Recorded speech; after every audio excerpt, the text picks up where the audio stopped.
As the clock struck midnight, I found myself walking alone down the dimly lit streets of Hollowbrook. The chilling autumn wind cut through my coat, sending shivers down my spine. I knew I should have taken a cab, but the few dollars I had left needed to last until my next paycheck. The path ahead was eerie, and the only sounds were the distant echoes of my footsteps on the uneven pavement. I quickened my pace, feeling uneasy in the solitude of the deserted streets.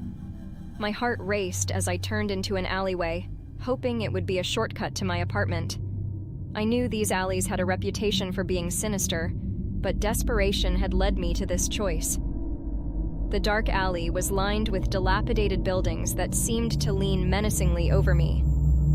My footsteps echoed ominously, and every shadow played tricks on my eyes.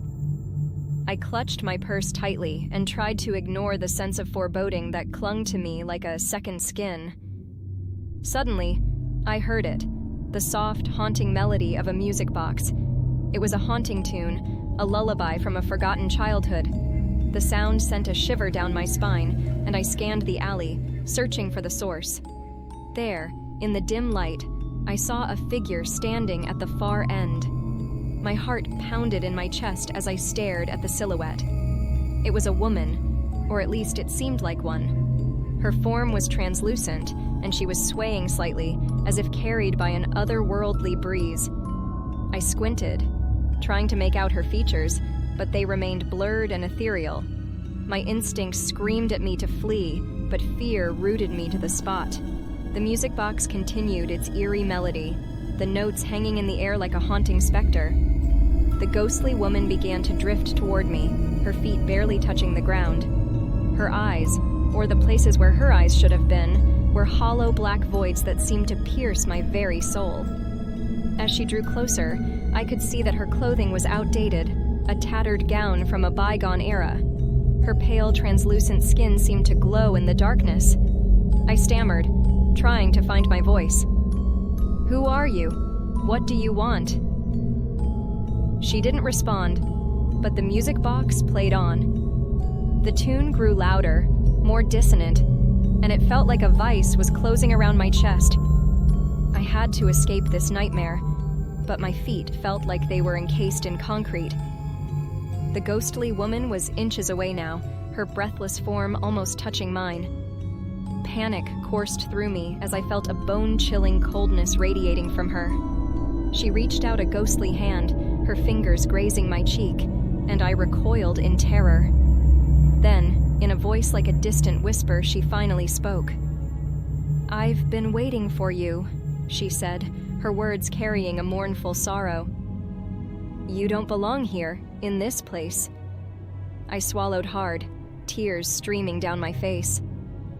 "Please, I don't know what you want, but I need to go home." The ghostly woman's hollow eyes seemed to soften for a moment, and the music box fell silent.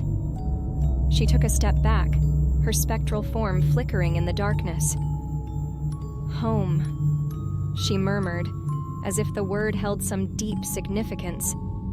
With that, she turned and glided away, disappearing into the shadows from whence she came. The music box's haunting melody faded into the night, leaving only the echoes of my racing heart. I stood there for a moment, trembling with fear and confusion. Then, with newfound determination, I broke free from the paralysis that had held me captive. I sprinted out of the alley and didn't stop until I reached the safety of my apartment. As I locked the door behind me, I couldn't shake the feeling that the encounter had been more than a chance encounter with a restless spirit. It was as if the ghost had recognized me, as if I was somehow connected to her in ways I couldn't comprehend. Over the following days, I researched the history of Hollowbrook, hoping to uncover the mystery behind the ghostly woman and the music box. What I discovered chilled me to the bone. The woman was said to have disappeared without a trace over a century ago, and her music box had been her most prized possession. I couldn't escape the feeling that our paths had crossed for a reason, that she had been trying to tell me something. Perhaps she had been trapped in the realm between the living and the dead, searching for someone to help her find her way home. The memory of that eerie encounter haunted my dreams, and I couldn't shake the sense that I had become entangled in a ghostly mystery that refused to be forgotten. And as the nights grew colder and the darkness deeper, I couldn't help but wonder if the ghostly woman would return, seeking my help once more.